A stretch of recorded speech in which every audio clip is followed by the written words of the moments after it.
Ito yung ginawa ko kanina guys, mga master. Gawa sa shell yan, shell. Yung shell na yung parang pyramid na shell. So itatry natin kung anong mahuhuli nito.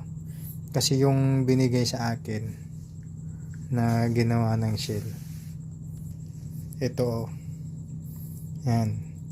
So, nakahuli na ito ng malaking barakuda. Ito. So, ginawa to nung Japanese na tropa namin. Tapos binigyan niya ako ng shell, kaya ako na lang yung gumawa, ako na lang naghugis. So ito medyo maliit.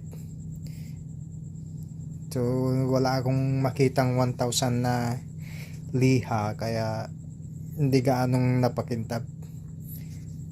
So pwede pa natin pakintabin siguro to sa susunod na araw. So nilagyan ko lang siya ng yung buntot, yung sabiki buntot, kasi effective siya eh. Ito nakahuli na, ilang beses nang nakahuli. So yun lang mga master, share ko lang. Thank you.